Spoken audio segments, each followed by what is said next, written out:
My name is Michael Giesen. I'm a member of the Board of Trustees of the American Academy in Berlin.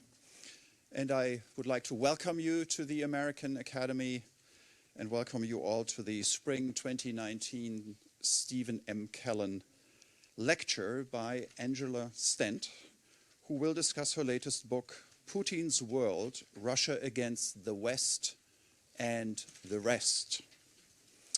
Those of you who have been coming here for some years may remember that she has been here as a fellow in fall of 2008.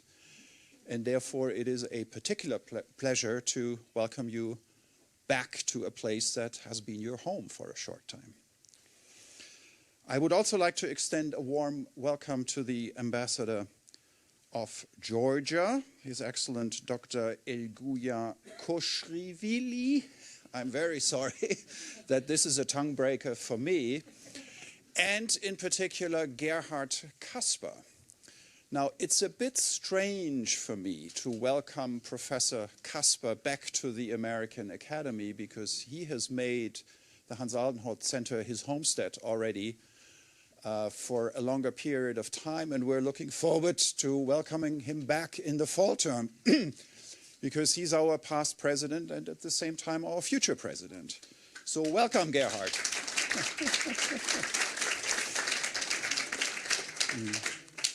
And last but not least, we're pleased to have Andreas Kluth at the American Academy. Many of you will know him as the editor-in-chief of Handelsblatt Global. And before that, he has been with The Economist for, I think, just about 20 years. And last then in Berlin. Before that, he was in the United States covering the West Coast, politics, society, and economy. And he will discuss with Angela Stent the successes and failures of the West's relation with Russia in the post-Cold War period. As usual, there will be a question and answer session at the end of this. And I do mean questions. So if any of you has an important statement to make, please make sure to disguise it as a question and do keep it brief. So now I'd like to invite Andreas to do the more formal introduction of our speaker tonight. Thank you.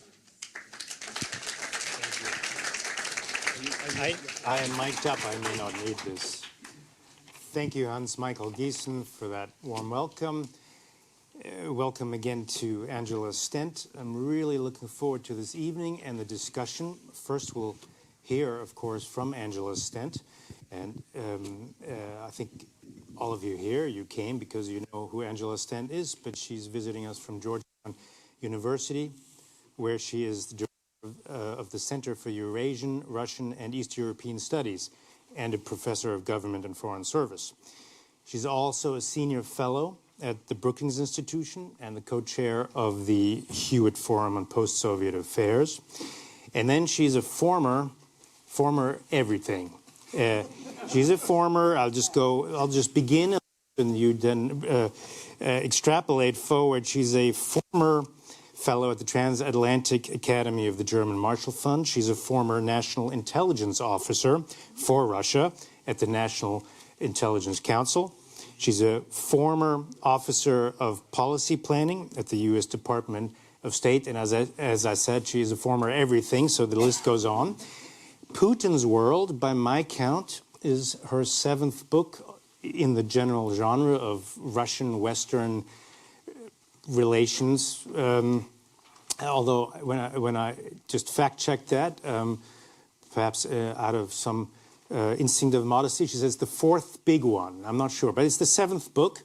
I just finished reading Putin's World, and I recommend it to all of you. It's academically rigorous, it's really thorough, and very scary. Why I found it scary, maybe we'll find out in your comments now, and if not, in the discussion that we'll have right after. Angela Stent.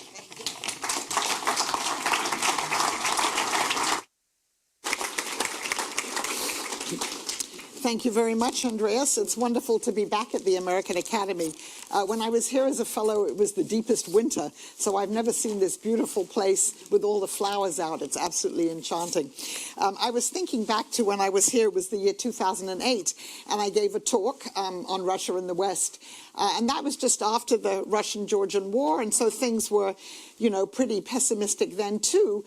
But I think there was still not a full understanding of exactly where we were going with Russia. And I'll tell you one other thing about the lecture that I gave then.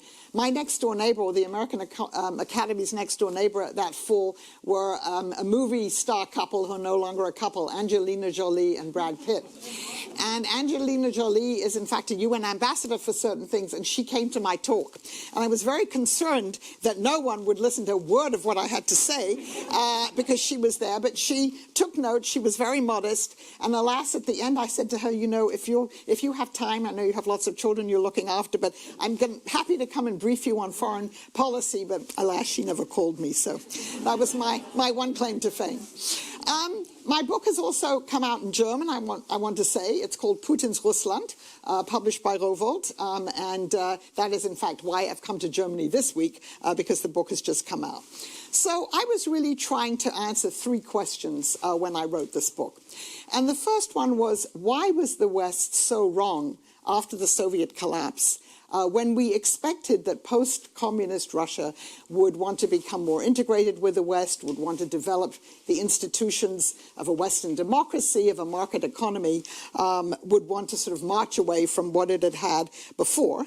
And a subsidiary question of that, and I think it's particularly true in Germany, why did we then believe, or why we were wrong in believing, that if you had closer economic ties with post-communist Russia, this would foster better political relations, that the two went hand in hand together? Question number one. Question number two is, how has Putin's Russia, with a per capita gross domestic product less than that of Italy, with a declining population, with crumbling infrastructure, with an economy that's growing around 1% per year, an economy based largely on oil and gas sales, and really without the institutions of a modern government, how has that Russia been able to reestablish itself on the world stage, returning to areas from which post-Soviet Russia withdrew after the Soviet collapse, and even in an area like the Middle East, challenging the United States as one of the major interlocutors there? And also, the subtitle in English of the book is, it's Russia against the West and with the rest. And why is it that so many other countries in the world, China, India, you can name them around the globe, regard Russia as, you know, a large authoritarian country with legitimate interests with whom they can do business? So it's really just the relationship with the West that's so antagonistic. And then the third and the most difficult question is, what can we do about this? How can we move forward and have a more productive relationship with Russia? And I remember very well 11 years ago at the same podium asking the same question, and I still don't have a very good answer, but maybe I'll try and expand on it a little bit more. So the first question, why were we so wrong in assuming that post-communist Russia, in essence, would want to move and become more like the West?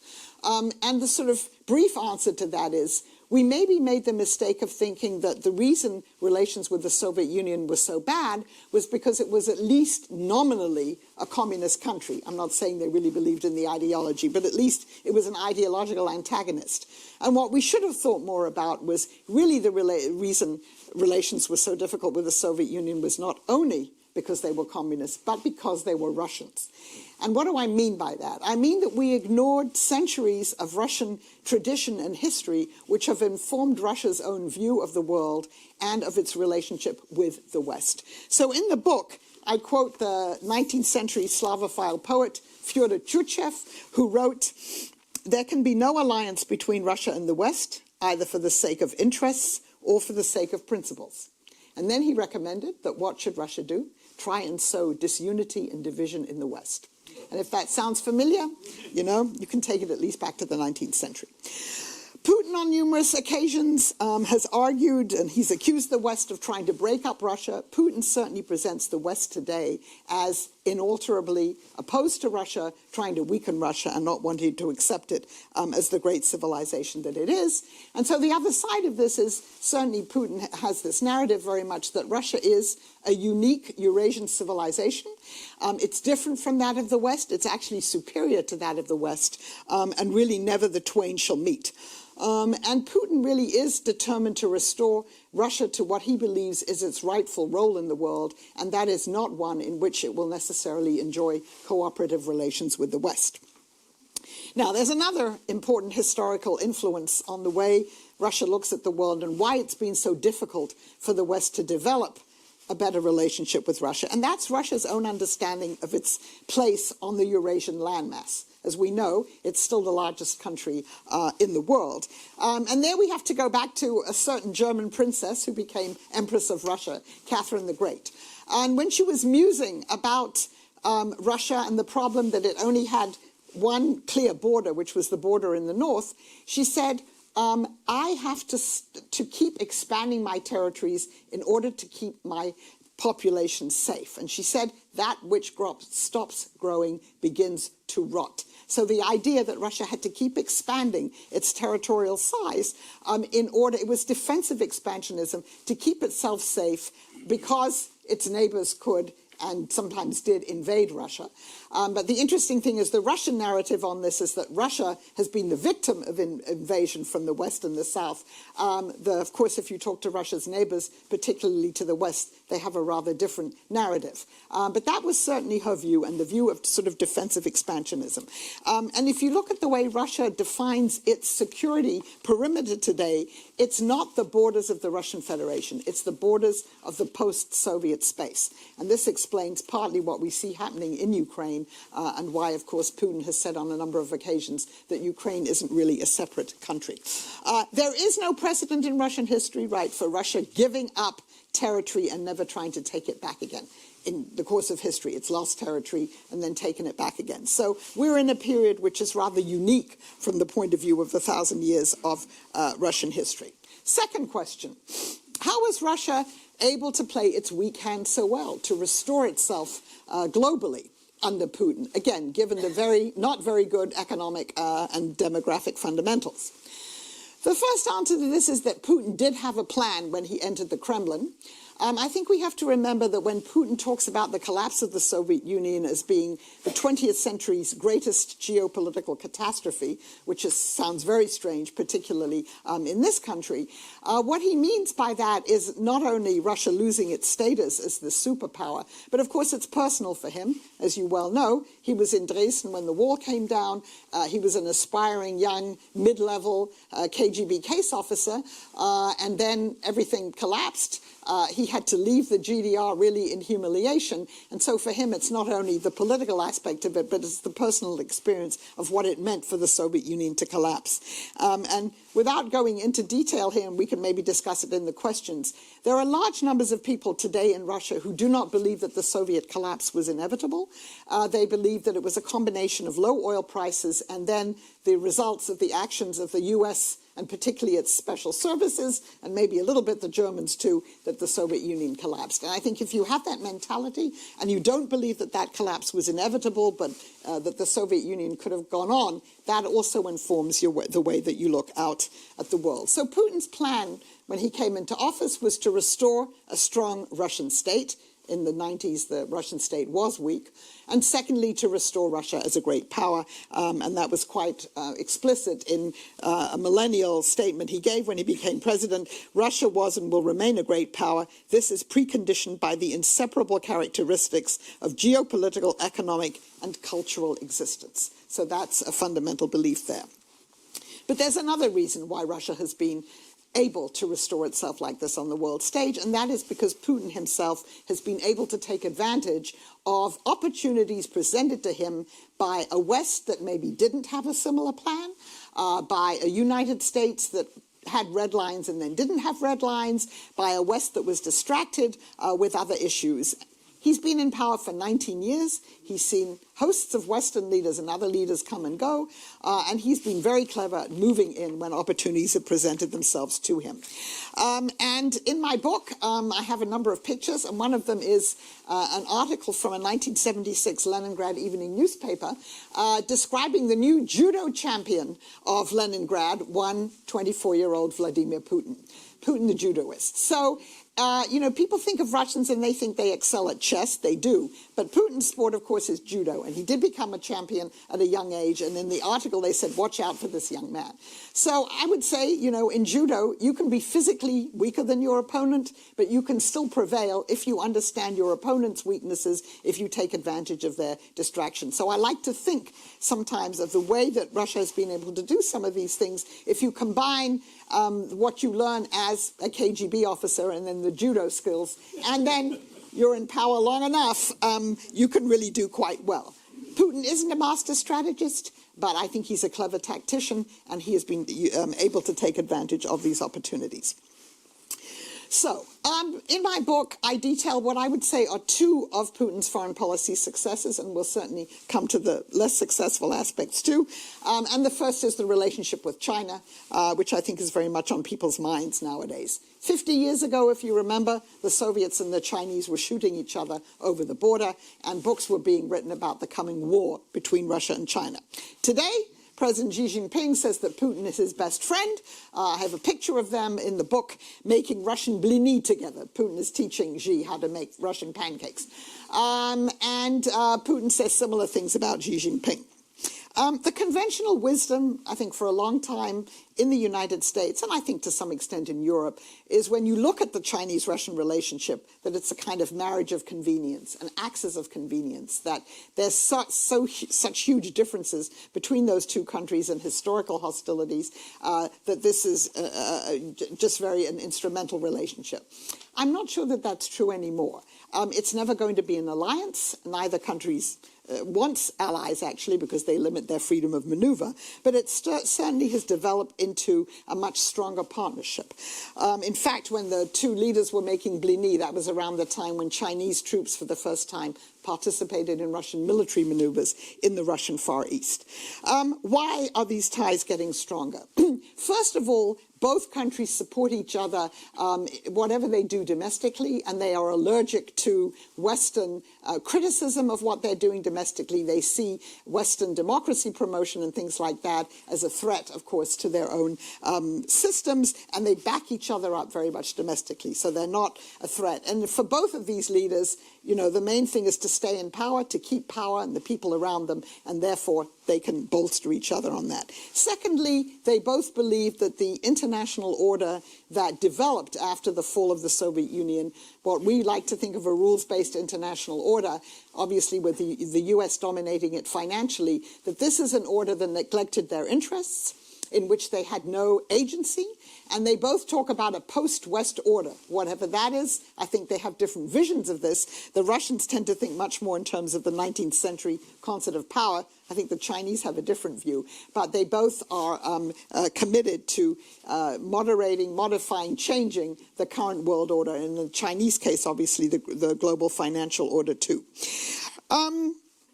So that they definitely share that in common. China has been very important in enabling Russia to avoid the isolation that the West wanted to impose on Russia after the annexation of Crimea and the launch of a war in southeastern Ukraine, by signing a big energy deal with Russia, and by backing Russia up, at least formally, in most international bodies. They, of course, both support each other in the United Nations Security Council. They usually vote quite in a similar way. And so there are many ways in which this is a partnership that is growing stronger. And I would also argue with the current Trump administration's dual policies of rafts of sanctions on Russia and a trade war with China, this, if anything, is pushing them closer together. Obviously, however, and you have to have a however, this is a very asymmetrical relationship. China is a rising power. Russia is not a rising power. Russia, I think, recognizes at this point that it's a junior partner to China, but apparently is willing to accept that. If you look at the Russian Far East, there are 6 million Russians there. It's becoming rapidly depopulated. On the Chinese side, there are 105 million Chinese.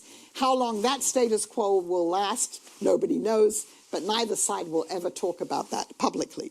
And then if you look at the Belt and Road Project, the Chinese massive infrastructure project, the Chinese are now much more active in Russia's backyard, their shared neighborhood, Central Asia, and at some point China will become the predominant power there, even though the Russians think that this division of labor, that the Russians provide the security and the Chinese provide the economic wherewithal. They think that can last. I don't know how long it will last. So in the longer run, I don't know, but at the moment, certainly, from Putin's point of view, China has really saved him from many of the potential effects of the West trying to isolate him after the Ukraine events.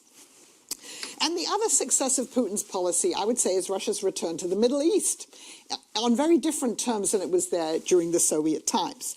One Israeli official whom I quote in the book described to me Russian policy as aggressive, flexible, and cognizant of its limits. So Russia hasn't chosen sides in any of these Middle Eastern disputes, unlike the United States, and you know today, obviously, Iran is depicted as the major enemy there. In the Soviet times, the Soviet Union really only wanted to talk to governments that at least said they were on the road to socialism. Russia talks to everyone. It has close ties to Iran. We can discuss how close they are, but it has them, and it talks to the different Shia groups. It has pretty good relations with most of all of the major Sunni states in the area, and of course it has a burgeoning relationship with Israel. And in fact, the two new partners of Russia in the Middle East are Saudi Arabia and Israel. To some extent for the same reason, because they want Russia to use its influence to restrain what Iran is doing regionally. I'm not sure Russia has that influence. And then for different reasons. From the Saudi point of view, it's about oil prices and limiting production. So after years of refusing to cooperate with OPEC, we now have something called the Vienna Alliance, where Russia and the Saudis and non-OPEC countries, they're cooperating and they're limiting production. There are oil executives in Russia who don't like this, but so far this is working. And of course, the Russians have never criticized the Saudis for anything that they've done domestically in their own country. With Israel, the relationship is partly about the Syrian civil war. And the Israelis hoping, and sometimes Russia has used its influence to some extent to tempo some of the things that Hezbollah has been doing. And it's also about the 1.3 million citizens of Israel who hail from the former Soviet Union and still have close ties there. So this is, as I say, it's also a high-tech relationship too, sort of two new burgeoning relationships. Russia will never replace the United States in the Middle East because it doesn't have the military or the economic wherewithal.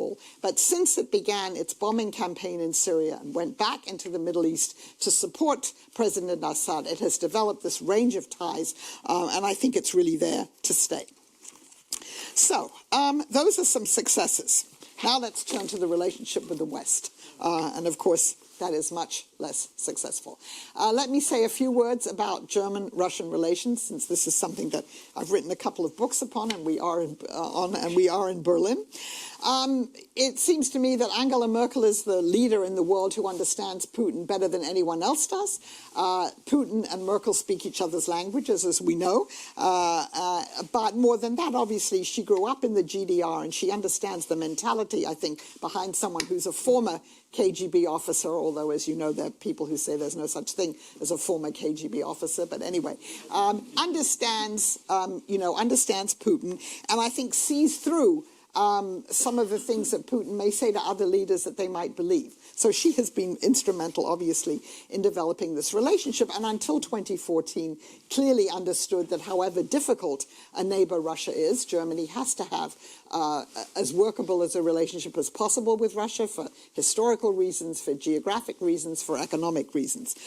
Clearly, the annexation of Crimea and the launch of the war in southeastern Ukraine has been very difficult, obviously, particularly for Germany to deal with, since it sort of shattered the post-Cold War peaceful order that we believed existed. And as we know, Germany has been the leader in maintaining, making sure that the European Union maintains its sanctions on Russia. And I would say until fairly recently, and this is to quote a colleague of mine, I didn't call this phrase, Ostpolitik had become Frostpolitik. But we also know that, of course, in Germany, as in other countries, but I think it's particularly noticeable here, there's a real division in German society about how to view Russia, how to view Russian actions, and to some extent that's also a function of the way that Germans view the United States. And under President Trump, this has become, I think, a particularly difficult issue. So you now have a situation for Germany, at least, where the relationship with the United States is much less certain, it's much more contentious, and that clearly has caused some people to reassess where Germany stands with Russia. And I think a recent public opinion poll showed that 38% of Germans believe that having close relations with the United States is important for Germany. 32% believe that having a close relationship with Russia is more important. So obviously there's some shift in public opinion. And I think when you look at I haven't seen actually any official Russian commentary on the European Parliament elections. Maybe somebody has. I've been traveling. But I think on the one hand, the success of some of the populist parties, obviously including the AfD, must be a source of satisfaction to the Russians. But of course, there are other parties that did well that are quite tough on Russia. So I think it's a very mixed bag for the Russians. So let me now say a few words about the U.S. Russian relationship, which is definitely the worst than it's been since at any time since before Mikhail Gorbachev came to power. Russia, for those of you who haven't noticed, but probably most of you have read about this or seen it on television, Russia has now become a toxic domestic issue in the United States in a way that it hasn't been since the days of Senator Joseph McCarthy, when they were looking for communists under every bed. Because for people who don't like President Trump, Trump and Russia are basically interchangeable.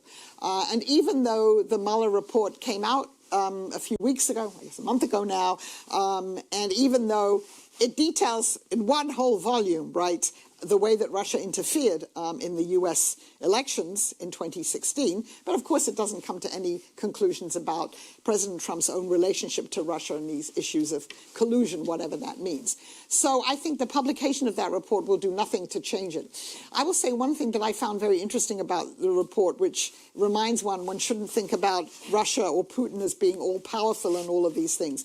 It details that once President Trump was elected, in the period between his election and when he came in the White House, the Kremlin was really struggling to find a channel of communication with the incoming Trump administration. Because unlike previous candidates in the United States who would have sort of the normal group of Russia experts maybe advising them and whom the Russians know, candidate Trump didn't have anyone like that. And so it details how President Putin called in Pyotr Arvin, the head of Alfa Bank, and said to him, we need a channel with the Trump administration. We don't know who to talk to. Arvin came to the United States. He met with former ambassador to Germany, Richard Burt, whose firm now represents Alfa. And so Ambassador Burt introduced him to someone whom they hoped they could get a channel going to the Trump administration, and that person demurred. So there was no channel. But it just reminds us that, in fact, the Kremlin was really struggling. It was a very ad hoc way to try and find a way of actually talking to the Trump administration. Anyway, putting that aside, so the Mueller report hasn't changed that. And the domestic toxicity will remain, certainly through the election next year. Now, it's possible that if Trump gets re-elected and he doesn't have to worry about another re-election, he might feel that irrespective of this domestic toxicity, he can move forward and promote a better relationship with Russia, which of course he's been trying to do since he became president. We don't know that. But for the moment, I don't see very much change in that. Another thing I'll just say about the U.S.-Russian relationship today is there are at least two policies in the administration. One of them is the policy of President Trump and maybe a few close advisors, which again is forward-looking, wants to improve ties to Russia. But the rest of the executive branch, and I include the Department of State, the Department of Defense, the National Security Council, have in fact pursued a pretty tough policy towards Russia. They don't have very many channels of communication open. That's probably not a good thing. but that's where we are now. So it's not a very coherent policy at the moment. And then you have the U.S. Congress, and the U.S. Congress, of course, has seized on the sanctions issue. It's taken away from the president the ability to impose or lift sanctions. It's all enshrined in congressional legislation now, and those laws will be very hard to lift. So I would say there's really two elements of the policy at the moment, and the first one, as I said, is the sanctions policy. So we have rafts of sanctions, and many more on the books, and I'm sure since I'm in Berlin, you're interested in the Nord Stream issue. So there's certainly legislation on the books that would penalize and would sanction companies involved in the Nord Stream pipeline, which, as we know, is nearly completed, and that would obviously affect German and other firms. But that hasn't been passed yet. And then there's another piece of legislation called the Deter Act, which has to do with Russian electoral interference in the U.S., and that would sanction all projects that any company or country does in the energy field with Russia. So that's very, very broad bill, and no one's quite sure what the details are yet. 2 weeks ago, I guess it was, when the Secretary of Energy, Mr. Perry, was in Kiev for the inauguration of President Zelensky, he said that he thought the Nord Stream sanctions would be passed. It's not clear to me that they will be, but this is part of this raft of sanctions. Now, we can probably discuss this more in the question and answer period because while the sanctions have clearly had the combination now of European sanctions and the U.S. sanctions have certainly had an economic impact in Russia, causing possibly as much as a 1% drop in GDP since they were imposed. They haven't had the desired political effect. And so there are debates going on about the utility of sanctions, and some of them have already had to be modified, for instance, the ones on Rusal and Mr. Deripaska, because people hadn't thought through the broader impact of these sanctions on the global aluminium market. Then the other major aspect, I would say, of U.S. policy is the question of the future of arms control. So the United States has pulled out of the INF Treaty, as have the Russians, and this will become final in August. And it doesn't look as if anything is going to change there. And now we have the looming question of the New START Treaty, the treaty that regulates strategic nuclear weapons. That is due to expire in 2021. It could be renewed for another 5 years without anyone doing anything. Now, the Trump administration has said, and the Russians have sort of agreed with this, that really in the future these arms control agreements should include the Chinese, because the Chinese have not only built up an intermediate range force, but they're obviously working on their strategic force too. The Chinese have said in no uncertain terms they are not interested in being included in such a negotiation. And the question is the Trump administration using this as a way to say, well, if the Chinese won't talk to us, then we're not going to renew the agreement, or are they really trying to push this forward? And it's too early to say. Mr. Pompeo, Secretary of State, was just meeting with President Putin, and they did apparently discuss this, and we think that President Trump and President Putin will meet on the sidelines of the G20 in Osaka next month, and maybe they'll talk about this. But this is just a way of saying that if this arms control agreement is not extended in 2021, this would be the first time in 50 years that we do not have anything regulating the nuclear arsenals of the two nuclear superpowers who between them control 95% of the world's nuclear warheads. So this is very serious, and I think nobody quite knows where this is going. At the moment, I don't see anything improving very much in the U.S. Russian relationship. As I say, that could change after 2020. So I will just say a couple of more things. I end the book by looking at what I see, if you like, as the 7 pillars of Vladimir Putin's, I think, view of Russia's place in the world and what he's been trying to achieve. And the first one, which I think has been very clear, is the belief that Russia has a right to a seat at the table on all important international decisions. Russia belongs to the global board of directors, even though its economic situation clearly wouldn't suggest that it necessarily does, but it has to be included. And so I think actually by the bombing campaign in Syria, I think that was one of the ways that Russia achieved this, this status now, because if you're involved in the Syrian civil war, you certainly have to talk to the Russians. And the second pillar is certainly the belief that Russia's interests are as legitimate as those of the West, and that the West should recognize the legitimacy of these interests. And I think this is part of a broader belief that Russia would like the West to treat it as if it were the Soviet Union. And I don't mean Gorbachev's Soviet Union, I mean Brezhnev's Soviet Union, when it was a superpower, when its military arsenal was equal to that of the United States, which of course it isn't today by any standard, but it would like to be treated as such, a great power to be respected and to be feared.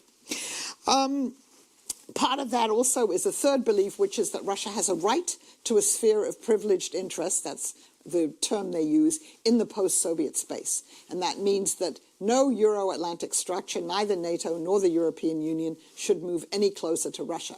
Now, we all know that NATO and EU membership is actually not on offer at the moment to any post-Soviet states, but certainly that's what Putin believes. Another belief I think that you see very much on display is that some states are more equal than others, to quote George Orwell. I mean, Putin talks about the idea of absolute sovereignty, and that there are few absolutely sovereign states. He said this: Russia, he says China, he says India, and the United States, although the fact that we have allies restricts us. And that smaller states have limited sovereignty, and they don't have the same right to decide their own fate. I think that's inherent in it. Russia presents itself today as the leader of status quo powers. Russia will deal with any government that's in power, however it was elected, and Russia certainly depicts the United States, and to a lesser extent the European Union, as countries that favor regime change, are not in favor of the status quo if they don't like the leaders. And then Russia presents itself as the leader of the conservative international. So this is part of the cultural part of this, saying that Western Christianity has become satanic, that it's lost its way, and that the Russian Orthodox Church and Russian civilization are really the true representatives of Christianity, and that people should come back to that fold, but also supports traditional family values, be they in Russia or certainly in large parts of the Muslim world as well. Russia believes its interests are clearly best served by a fractured transatlantic alliance, by a fractured European Union. We've seen that in action now, and of course Russia has helped to try and play on the divisions, the polarization that exists both in Europe and the United States, and will continue to do so. The Russians are still interfering in the U.S. domestic electoral system, and they were right until the day before the midterm elections last November, when, as we read in the newspapers, the U.S. Cyber Command had to carry out some actions to get the Russians to stop doing it. And I'm not sure that people believe that they will stop again. And then I think the final belief there is certainly that Putin is trying to relitigate the end of the Cold War. It wants to jettison the post-Cold War order, again, a rules-based order favored by the United States and Europe, and return to this 19th century classical balance of power, or it's a mixture between the 19th century concept of Europe. Russian academics write a lot about that nowadays. And then the Yalta system that Putin has also praised, except this would be a tripartite Yalta: Russia, the United States, and China. Those are the beliefs that undergird it. And I would say another final issue about this, if you talk about areas where Russia hasn't been successful, clearly, if you look at what's happened in Ukraine, yes, the Russians have made it much harder for the Ukrainian government to function, but on the other hand, they've united Ukrainians in a common view of what it means to be Ukrainian in a way that, had not happened until the war began there. So finally, and this is, alas, the briefest part of the book and also the presentation, what is to be done about this? Obviously, we've all had to accept that the Russia we hoped would develop in the 1990s hasn't, and it's unclear when it will, or when Russia will move to becoming a more open, a more modern society. We can also, I think, acknowledge that pursuing Russia's global economic integration or facilitating that has not had a real spillover into more positive political relations. That we have to deal with Russia with a combination, really, of realism, of pushback where we need to, but also of openness if the Russians are willing to come some way to meeting on some of the issues which are very important to us. So we have to be realistic, but we have to be flexible too.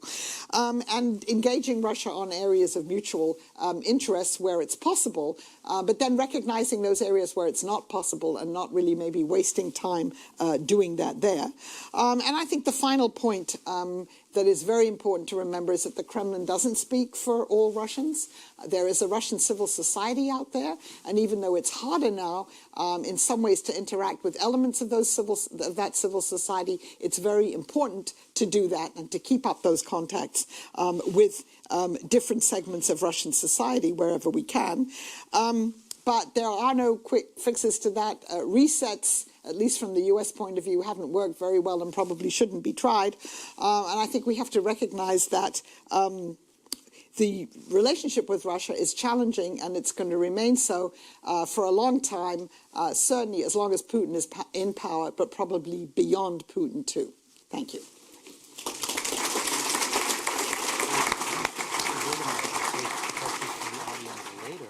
But I suggest we try to go as long as possible without mentioning Trump, because as soon as we do that, there it goes, and the whole room will help us. We will have to get to him at some point. I mentioned at the beginning, I found your book scary, not the book, but Putin's World. Can we maybe drill down into some things that you wrote about a bit more deeply? First of all, Putin's view of Russian identity, and you alluded to it, Eurasianism, for instance. But as I just want to quote from 3 parts of your book, where I, not in this case and in others, found myself reminded of reading about Germany before World War I and again in the interwar years. Here's, for instance, Putin has cultivated the idea of Russian exceptionalism, of Russia's unique Eurasian identity, which you define a bit later in the book. What is that identity? Let's just take a moment. Maybe we can unearth the device. Culprit. I'm embarrassed. I'm so sorry. I'm just going to tell you, I was at the opera last week at Tosca, and my next-door neighbor had not turned her phone off. So that's a sin. This is. We'll survive this together. What could it be to Putin and so many Russians? And here you say, belief in the superiority of a communal collective way of life as opposed to the competitive individualism of the more developed European countries. That started reminding me of Germany then. And here it comes, really, the dual legacies of superiority and inferiority complexes. This seems to be really naive and childish, this definition of Russianness, and really dangerous. Can you unpack it a bit more? Yeah, I mean, I find it's interesting what you're saying, the analogy between some of the things that were said and written in Germany in that period and Russia now. So, I mean, on the collective communal, you know, there's a paradox there. I mean, I think it is true if you look back at the way Russia has been run for centuries. You know, they've stressed very much. I mean, my former professor at Harvard, Edward Keenan, wrote a very important book called article called Russian Political Folkways about this. So, you know, the basic unit, right, in Russian society for many centuries was the village. Life was hard, the weather could be bad, and you could really only survive if all the village pulled together. So a lot of that, people say, derives from that initial fact of life. And then, of course, in the Russian court, if you go to the other end with the czars, you also had this group of people who in whose interest it was to perpetuate the myth that you had a strong Tsar, even if you didn't have a strong Tsar, and with all these informal rules of the game. So both at the lower end of the peasants and the higher end, if you like, of the court, there's certainly a communal tradition there. And then, you know, and I think if you read what contemporary officials in the Russian Orthodox Church say and write about the difference between their church and others, it's also this emphasis, you know, on the communal against individualism.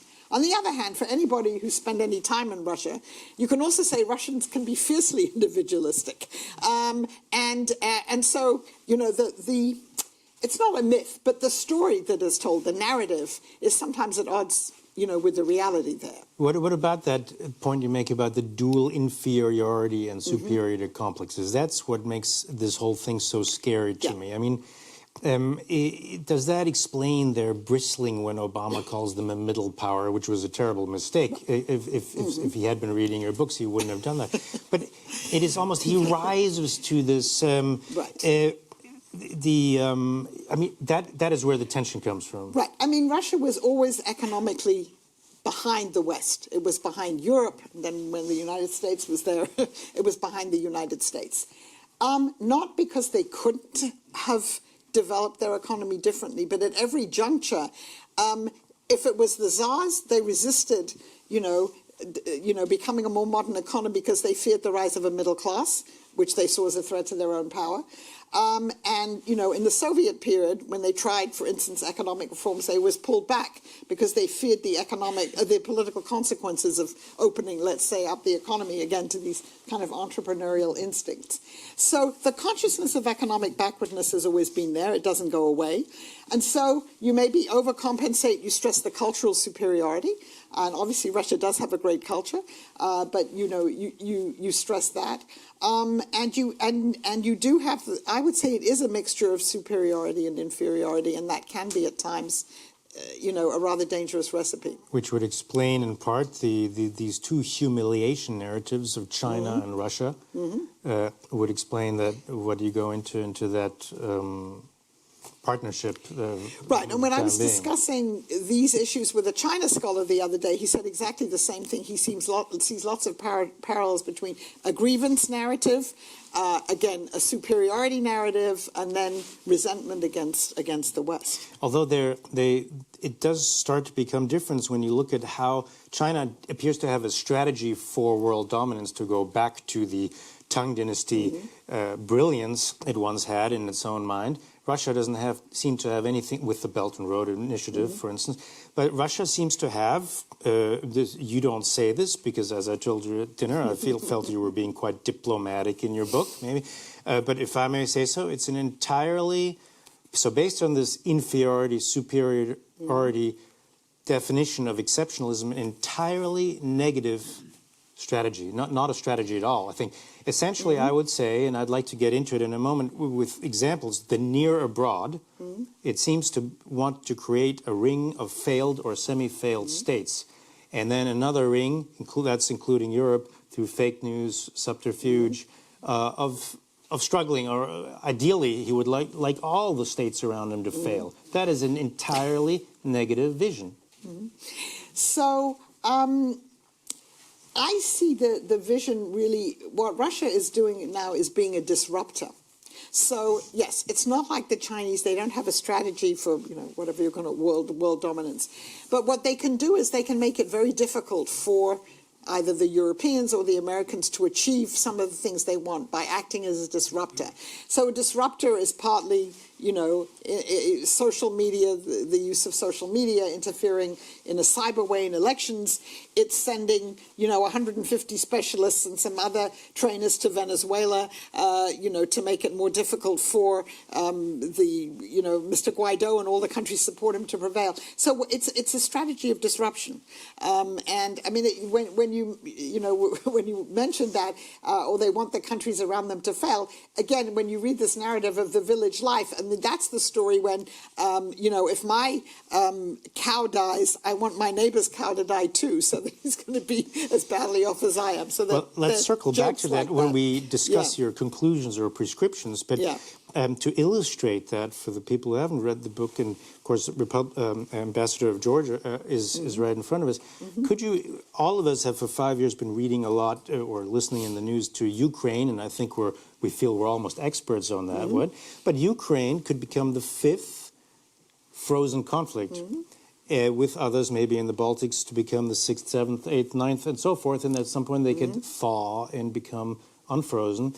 But could you briefly describe the 4 frozen conflicts which sort of, describe this ring of failed, as my words, of failed states that he's created, and what do they have in common? Right. So I would just say about Ukraine, it's not a frozen conflict because people are still dying there, Correct. right? So, although it has elements of a frozen conflict. So in the other frozen conflicts, and, the bottom line is it's very hard for the government in Tbilisi, right, to... Could we just name them briefly? I see. All right. So we have Nagorno-Karabakh, in case anybody forgot. That's the dispute between Armenia and Azerbaijan, and that's been going on since actually before the Soviet Union collapsed, but certainly wars there, where there is territory that is geographically and legally part of Azerbaijan, but it's basically occupied by the Armenians, and they expelled the ethnic Azeris from there. So there's one. Then obviously there are the 2 in Georgia, South Ossetia and Abkhazia, which Russia and a handful of other states have recognized, but basically are not recognized. They're sort of statelets, whatever you want, ungoverned spaces, I think is the way to call them. And then there's Transnistria, which again is, legally part of Moldova, but which has been ruled by a pro-Russian group of people, more or less against since the Soviet collapse, the remnants of the Russian 14th Army. And at one point, Chancellor Merkel really had a push to try and resolve that. When Dmitry Medvedev was president, there was hope that could be resolved, but it wasn't. And here again, I'm sorry, but sometimes I was reminded of reading about Germany in those older times, Heim ins Reich. What do the 4 frozen conflicts have in common, and Ukraine, is that there are many ethnic Russians there, as there are in all the other Soviet republics, right? Former Soviet republics, now independent countries. I think we should check with the Georgian ambassador. I don't think there are that many ethnic Russians. I mean, there's some ethnic Russians in South Ossetia, Abkhazia. Are there? No. But he cited that as the excuse to go in, to protect them.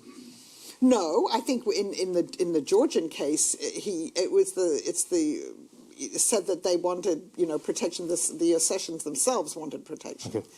It's a different. Yeah, it's a little bit different. In the case of Transnistria, perhaps more relevant to the Baltics or other... Right, because there aren't that many ethnic Russians in Nagorno-Karabakh either. I mean, there's some, but it's not... But bring it together with your quote about Catherine the Great, that anything that doesn't... what becomes... starts to rot? That which stops expanding starts to rot. Right. Yeah. So he... And again, I mean, the Germans at some point, there were other German populations throughout Europe.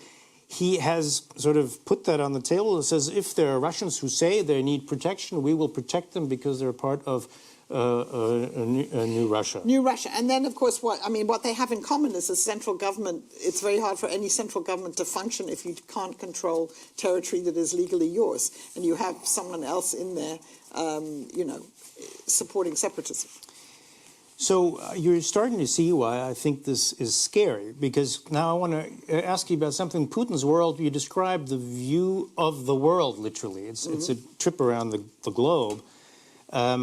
It's not so much the world of Putin's mind himself. It's not very biographical. We have the anecdotes about judo.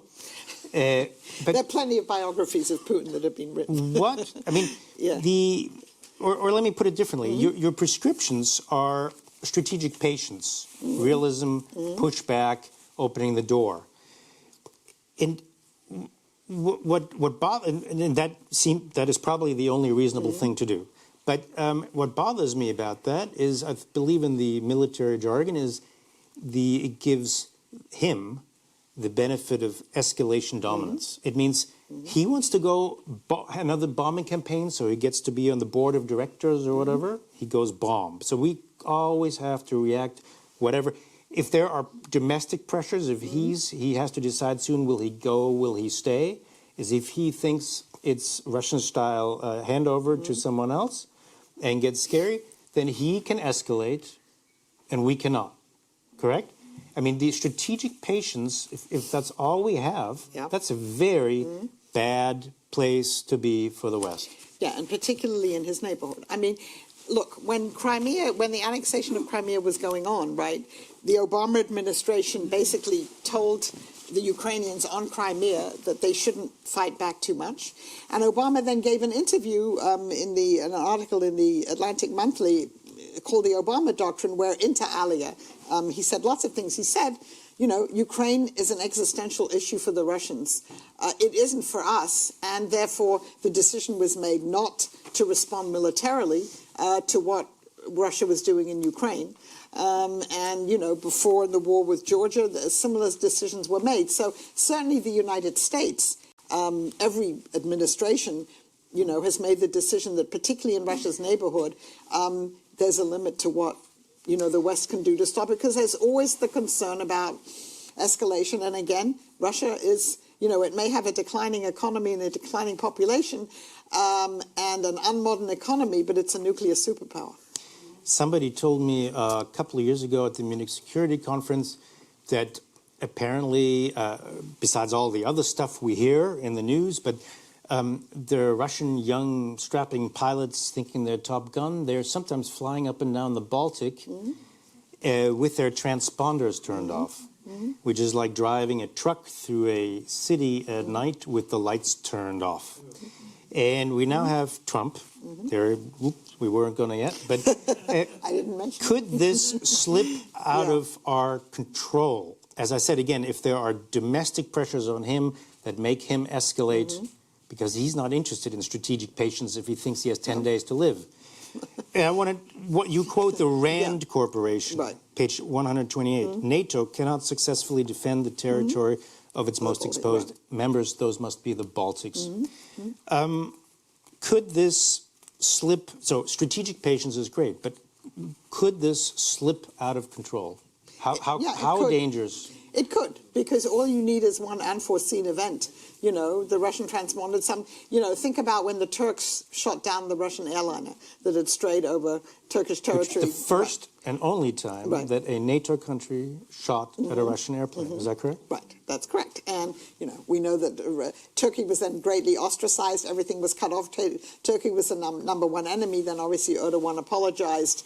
And now you have a much closer Russian-Turkish relationship. But I mean, accidents can happen. And that's why, you know, it's very dangerous. And that's why people will tell you who were involved in the decision in 2004 to extend NATO membership to the Baltic states that they didn't think enough about, it was a different world, and they didn't think enough about the implications of Article 5. And that's why after what happened in Ukraine, Rand Corporation did that study and came out with those, you know, somewhat alarming conclusions. And by the way, I think it's true, especially if he sends little green men, hybrid warfare. There is no way NATO could protect Estonia. Well, could get it back if you wanted. I mean, other than escalating, because the other part of the Rand study, you know, had to do then with what happened if you had a limited nuclear war. But, you know, that's also, and the Russians talk about that, right? One thing that's very scary is if you watch Russian television, official state-run Russian television, they talk much more now about the possibility of limited nuclear war, which is something which obviously we haven't talked about in the West for a very long time. Please get ready with your questions. I'd like to, I think it's clear now why I found the book scary. Your language was diplomatic, but I thought between the lines, I thought that strategic patience could run out on either side, and we're in a big mess. But I wanted to just maybe, before I hand over, switch perspective, because we are in a country that has this phenomenon of Russland verstehe, which, given our conversation, is still amazing to me. If you ponder the negativity of his vision, how the Gerhard Schröders can be walking around doing what they're doing. But nonetheless, I want to try to, from the other point of view, you go into this. I felt you didn't punch the conclusion in the end, but did we make the mistake? Was you briefly, should we have dissolved NATO or done something else completely in the 1990s? You have a lot. What did Bush promise Gorbachev? Answer is actually nothing that he later claimed. But then, what did, page 119, Yeltsin, this is your words, Yeltsin was correct in believing that explicit promises made in 1993 about NATO not enlarging for the foreseeable future were broken when the Clinton administration decided to offer membership to Central Europe. Did we actually create this monster? We didn't create the monster. It is true that when the Partnership for Peace program was introduced, and that's a program where each individual former communist country can have a relationship with NATO. When that was introduced, Yeltsin asked the then chief of the General Staff in the United States, General Shalikashvili, general obviously of Georgian origin, asked him, does the Partnership for Peace mean partnership or membership? And he was told it means partnership. And so he took that to, and I think at that point, this is 1993, it hadn't been decided that NATO was going to enlarge. That came a little later. But I think you can make the argument that that is something that was told to Yeltsin that was then not acted on, or was acted on differently. But I do not believe that we created the monster, and I think the reasons for the initial enlargement of NATO really had to do a lot, and of course Germany was very much a supporter of the first enlargement of NATO to include Poland, had to do with concern in the United States about what would happen to these Central European countries, given their history, even before the communist era and the territorial claims between countries like Hungary and Romania, if they weren't given some anchor. And European Union membership was far off then, it was further off. And so NATO was a way of kind of dealing with some of those historical ghosts. And in the beginning, the Russians, Yeltsin didn't really object that much to it. And so a lot of this narrative about the original sin of the problems in Russian-Western relations coming from the enlargement of NATO, that's post facto, and that comes later just on. Briefly, and please get ready now, the mic is going around. There's a question back there already. But just I just want to try again. Should we have dissolved NATO instead of keeping and then enlarging it? And done what? Right. Well, that's... then you had the most successful alliance in history, and if you dissolved it, so the idea was then you would create an OSCE that would have somehow included everybody and taken over some of these functions. Obviously, the OSCE at that point and still doesn't, have armed forces. It obviously have monitors that go somewhere else. Should we have dissolved it? I don't think so. I'm not sure what would have come afterwards. Enlarged it. Enlargement was a mistake. I think you call it a mistake. No, I don't. No, I don't believe. No, I don't. Enlargement was not a mistake, but it, maybe it could have been handled differently. What I do write about is, and I happen to be in the policy planning staff then, was at the beginning of the Bush administration, when George W. Bush, when we sat down as a group and thought about, and this is the young Putin, the new Putin, the Putin who in 2001 still seemed to be more inclined to have a better relationship with the West. And we thought about what would it actually take if you offered Russia NATO membership? How would you envisage this? How long would it take? Obviously, this was never one of these things, I'm sure it happens in your planning department too, which was never acted upon by the superiors. But some people did give that some thought, and maybe at that point something could have been accomplished, but obviously now we're far beyond that. So the row back there, and then afterwards... Hans-Jochen Schmidt, former civil servant of the Foreign Office. We had this afternoon a discussion about exactly this point. Did we come over with any promise that we would not enlarge NATO? And I think there's a common understanding that from our side we have not given such, or we did not commit that way. You can read that if anybody of you is interested in what is a publication of Sarot. Let's say the famous, discussion rounds, as hopefully I'm correct, it was in March, 3 days, I think it was 90. Let's say Baker going to Moscow, leaving some notes. Then you had in Camp David the meeting with Kohl and Bush, And Bush said, no way, we don't come forward with any commitment because we are, in brackets, the winners.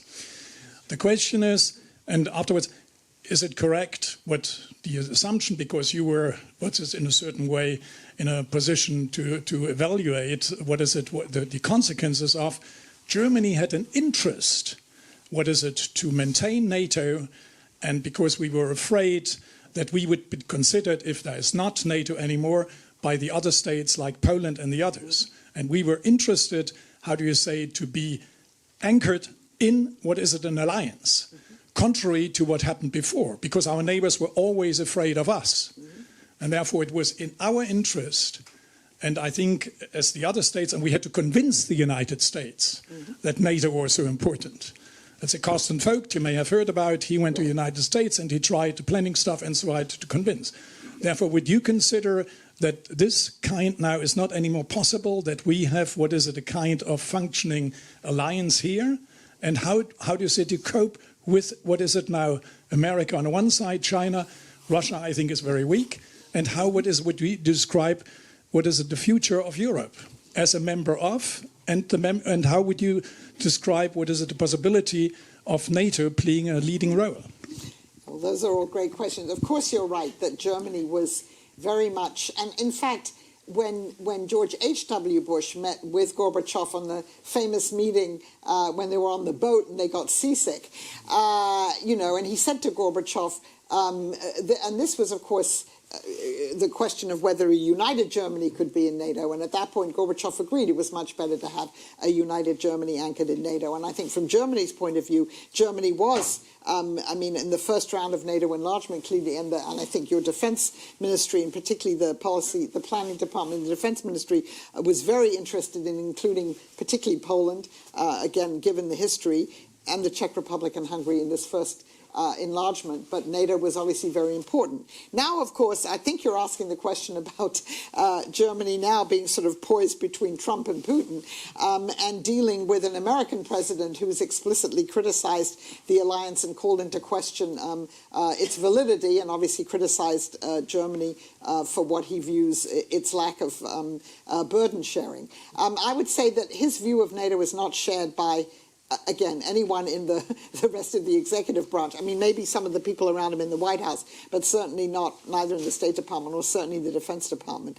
But I think, I'm not sure whether this was the question you were asking, but certainly I think NATO, it's survived so far the onslaught that we've had from President Trump itself, but the relationships won't quite be the same, I think, after these 4 years.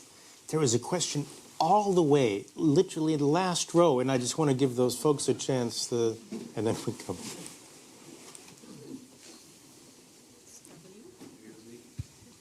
Hello, Zimmermann. I have a question about Iran. On a scale of 0 to 10, how likely do you think it is that John Bolton will manage to cajole Trump into approving an attack? And if that occurs, how will the Russians deal with it? How will they respond? Well, first of all, President Trump has certainly walked back some of the things that have been said about Iran. And he said, I think again yesterday, we're not interested in regime change there. So he's walked some of this back. He's also been publicly, he's disagreed with Bolton on a number of things, including the recent nuclear tests in North Korea. And so it looks at the moment as if, although obviously the president says different things at different times, he was elected on a platform of pulling America out of armed conflicts that was involved in. And so I think that he wouldn't, I think it's highly unlikely that he would actually see that happen. There have been rumors in the American media about how long Mr. Bolton would stay. Obviously these are all rumors. If there was an armed conflict, it's interesting. Putin has told the Iranians, he said that a couple of weeks ago, I think, you're on your own. If there's a conflict, in other words, he has publicly said to the Iranians, don't do things to exacerbate the situation. So on the one hand, he's saying that Russia is not going to come to Iran's assistance, obviously, if there were any conflict. If there were a conflict, on the one hand, if you're going to be more cynical, you could say, A, oil prices are going to go up, right? Under any scenario. And B, the United States is this going to be another Iraq or whatever? It's going to come off quite negatively in the rest of the world, and so the Russians would presumably not be too unhappy about that. On the other hand, Putin is very well aware that the American, intervention in Iraq, invasion of Iraq, has caused, such instability in the region, which has also had an impact in Russia itself and in Russia's own Islamic population, that I think that they would also be very concerned about the wider impact of that. You can pass it to each other. Leslie Collett, I was a Financial Times correspondent during the Cold War in Eastern Europe. I read you. My question has to do with the rules-based order which Putin opposes. It seems that the opposition is also coming from our side. So where does this leave the Europeans at the moment, deciding which breaker of the rules-based order is the worst option? And the other one is on Russian exceptionalism. I seem to remember historically American exceptionalism, and since the Russians are always orienting themselves towards America, here we have the same phenomenon. We too say we're exceptional. You're quite right. So Russia isn't the only country that says it's exceptional. Of course, Putin actually criticized the United States in the New York Times editorial a few years ago, saying that the United States shouldn't say that it's exceptional. Of course, there's a commitment to a rules-based order, and then the reality is a little bit different from that. And clearly, you have an American administration that's also not interested in a lot of the rules. You pull out of agreements you've signed, like the climate agreement, like the JCPOA, the Iranian nuclear agreement. And it's true. I think for Europe, it's very difficult to be stuck between Putin's Russia and then Trump's America. The difference is, we have an election coming up in the United States, so we'll see what happens there. So things might change again. In Russia, I think whatever might happen will take longer to change. But I think it's a difficult situation for the Europeans. And I think some of the views that President Trump has on issues like sovereignty and that alliances limit you, are rather similar to those of Mr. Putin. Eckhard Klauser. Since late Soviet times, there has been a civil society movement called Memorial, similar to the German efforts of Vergangenheitsbewältigung, coming to terms now with Stalin's mass crimes. Now, does it still exist? Does it have strong roots in civil society, or is it being smothered by this new Putin imperialism? So it's an important question, and I think it's illustrative of what's happening in Russia. Memorial still exists. So this is a group of very dedicated, impressive people who really want to uncover the crimes of Stalin. I mean, you use the word Vergangenheitsbewältigung, but that's something obviously that German society on all levels was involved in, starting with the government. I mean, the problem in Russia is there has been no such thing. I mean, under Yeltsin and the end of Gorbachev, people did begin to look in and confront more clearly and directly the Stalinist crimes. A poll was taken in Russia just a few weeks ago showing that 70% of Russians now regard Stalin as having been a strong leader. It's not a good leader, but a strong leader. So this is just by way of saying that the Russian government has not only not engaged in this Vergangenheitsbewältigung, but has squashed it. If you look at some of the school textbooks that are now being published, including on things like the Nazi-Soviet Pact, they've gone back to what they were saying in the Soviet period and not what they were saying in the Gorbachev and Yeltsin period. So Memorial still exists, but it's been classified a foreign agent by the Russian government because it was indeed accepting some funding from the outside because the Russian government wasn't funding it. But they do still exist. And so for a time, people were worried that the Russians would try and close them down. They haven't done that yet. They're not taking any more money from abroad, so they're somehow surviving, from support inside Russia. So they're still there, but they're under much more pressure. There's a lady in the second to last row, right there, down the middle, and then...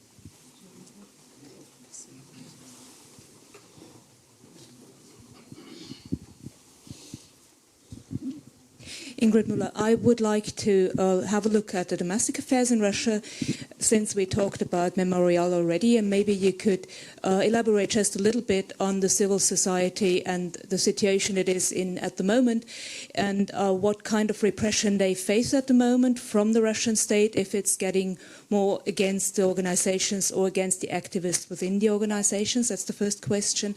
And my second question is, I would like to return to your initial quote of Tuchev talking about sowing disunity, and I was wondering if today's regime in Russia is sowing disunity not only among the West but also within their own opposition, or much rather avoiding the emergence of this opposition. I would like to hear your perspective on this. Thank you. Okay, thank you. Those are important and very big questions. Civil society clearly exists in Russia. There's really only one prominent, opposition activist and organization, that's Alexei Navalny. So he fights corruption. His major plank is fighting corruption, showing videos on his YouTube channel of all the mansions that the different Russian politicians and oligarchs own, but particularly the politicians, exposing corruption on all different levels. And he's able to mobilize people, even school children. They had a series of demonstrations by high school children against corruption around the country. They're the only real organization, I would say, that exists around the country. For instance, those children, those high school students, were then reprimanded by teachers, got into trouble, but they did demonstrate. Some people would argue that Navalny himself isn't particularly democratic, and that if he were to be leading Russia, you'd still have an authoritarian system. He's also very nationalistic. He has never sort of come to the aid, let's say, of Ukrainians. He's made disparaging remarks about non-ethnic Russians. So it's a mixed bag, but he's certainly a crusader against corruption, and he's periodically jailed. And what the Russians have done, with him is they've charged him on some fairly minor business, infringements, and so he can never be on the ballot to run for anything, including president, because he's, a felon. And they stuck his brother in jail. So his brother is now in prison serving a long term on charges that are clearly trumped up. But so, if they jailed Navalny for a long time, he then becomes a martyr and people go out and protest. With his brother, they kind of forget about it. So that's Navalny. But then there are other groups. There are, for instance, ecological, environmental activists. And some of them can get away with some of what they're doing because it's not overtly political. They're concerned about pollution, about environmental degradation, things like that. So some of them are able to operate kind of on a local level. There are lots of local protests. We've just had a big one now in Yekaterinburg, where the Orthodox Church and some of its oligarchic backers want to build a huge church and a mall in what is an open public space. And it's very interesting that there have been protests there, consistent protests, now for a couple of weeks, because the people say, we weren't consulted about this, we don't need another church, we've got plenty of churches, and we don't want another mall, we want this as an open space for people to go and for our families to go. And now Putin has said, let there be a referendum on that. So on some of these issues, there are also similar protests in Vladivostok, where they're trying to build yet another Orthodox church. And again, the people there don't want an Orthodox church. There are, for instance, large numbers of people in Vladivostok who are not Orthodox Christians. They they follow other branches of Christianity. So in some of those areas, you can have local protests. And if you look at the Moscow City Council, so these are just city council people, there were elections last year that were contested, by Putin opponents. And so the Moscow City Council is now completely dominated by people who oppose Putin. Now, there's a limit to what they can do nationally, but in the city of Moscow, there are things that they can do. But certainly the repression is not diminishing. The Russians have now passed laws where they're trying to cut off the internet, the Russian internet, from the global internet. They now have laws, where you can imprison people for extremism online, and they define extremism online as anything that criticizes the Kremlin. So that situation is getting worse, but civil society is still alive, although in a more precarious position. Lots of hands in the back, including, again, look, near you, and then you see them all there. Okay. Maybe they can pass it down the... Oh, thank you. Manfred Nitsch, I'm political economy professor at Freie Universität. And my question is, have you ever had a chance to meet Putin personally, or have a chance to make an interview as an academic, perhaps not as an this and this and that, but now in your position as an academic? Try, and why not if not? So I have been for the last 15 years a member of something called the Valdai International Discussion Club. And that is a program that was started in 2004 by the Russians, by the then Russian state media company RIA Novosti, to invite foreign experts on Russia to come to Russia and to meet with senior officials, including Putin. So for the past 15 years, I have been in meetings with Putin, not one-on-one, but sometimes quite small meetings with Putin. And this Valdai organization has become much more staged managed in the last few years, but in the first few years it wasn't so stage managed. We were a smaller group, and we literally had, dinners with him where there were only 20 people. So what you can observe there is someone who is very much fully in command of facts. If you discuss anything like energy or economics, he knows all the facts. He doesn't need to ask anybody else what they are.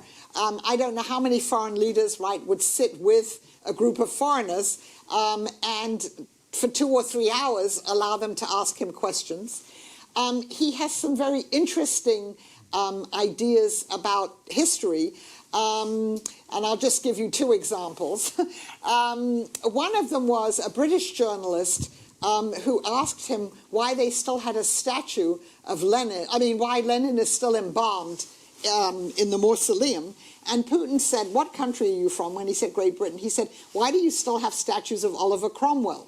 And so then Putin went on comparing Lenin and Cromwell, regicide, etc., etc. And so in the end, the British journalist said, "Well, Cromwell isn't embalmed in the parliament, And then the other one was somebody asked him about missile defense. And of course, the Russians, don't like U.S. missile defense, and they say it's directed against them. And then suddenly Putin said at this gathering, "But we could maybe work together and cooperate like the Soviet Union and the United States did during World War II, cooperate on nuclear issues." So the Americans sat there and they scratched their heads figuratively. And then President Putin mentioned the word Julius and Ethel Rosenberg, And so obviously from an American point of view, one wouldn't exactly describe this as cooperation. So I just mentioned that because one hears some interesting things. But yeah, it's been, and I think now when we go to these meetings, they're much bigger now, and the president sits on the stage with foreign leaders, sometimes not with foreign leaders. But what you get at least now is the messages that they give you, the messages that they want you as an outsider, as a foreigner, to hear. And certainly in the last couple of meetings, Putin has reprimanded the Americans for not letting Donald Trump do his job, for holding up with all this, holding him up with all these inquiries. And he's never once said a negative thing about President Trump. Of course, President Trump has never said a negative thing about President Putin either. Can we take one more? And this very eager hand has been up the whole time, right by the curtain, and it's not fair. Great, for thank you. The overflow room if they don't. Julia Eckelman, I'm a fellow at the Bundestag and a Georgetown graduate, so hoi Very good. Thank you for your lecture, Professor. I'm curious, your unit of analysis is, of course, very focused on the individual. Mm-hmm. The book is called Putin's World. Rightfully so, it's an authoritarian state.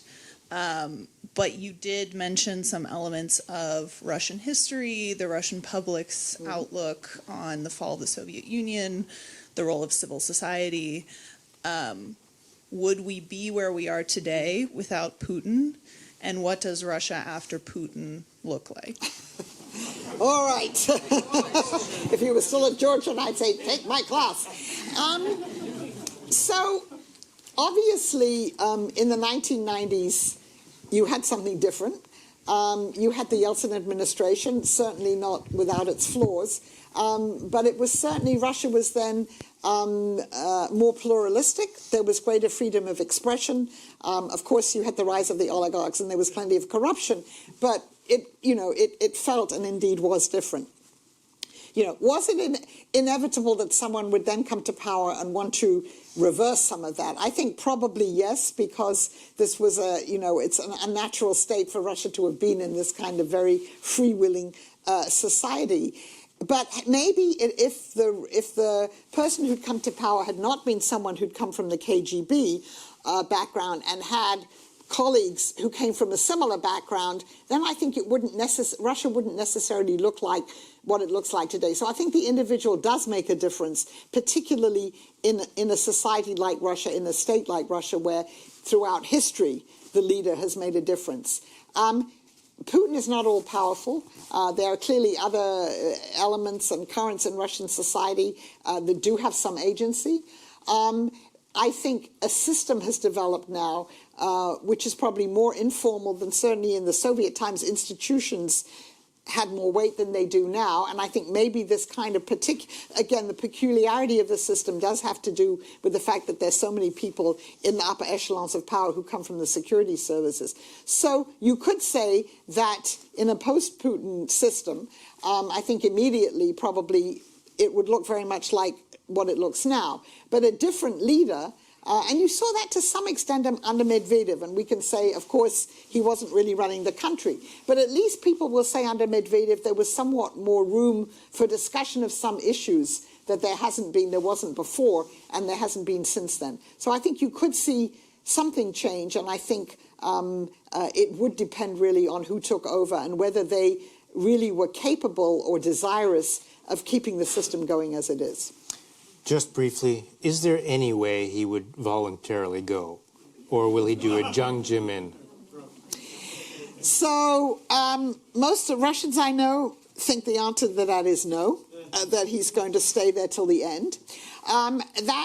He could do something like President Nazarbayev has just done in Kazakhstan, which is to leave the Kremlin, but assume another position where he'll still yield power. I think people find that very hard to imagine. You could have a managed transition like you had from Yeltsin to Putin, where you pick someone and groom them a little bit, not too much, and then you leave office. I think it's a more difficult thing to accomplish now than it was in 1999. So it's very hard to imagine that. But the other thing I say in my book at the end is Russia's always full of surprises. And even those of us who've been doing this for many decades, you can always get surprised by what happens there, and we may get surprised in the future. Putin's World is a great book, a scary prospect, and a great thing to discuss at the bar now. Angela Stent, thank you very, very much.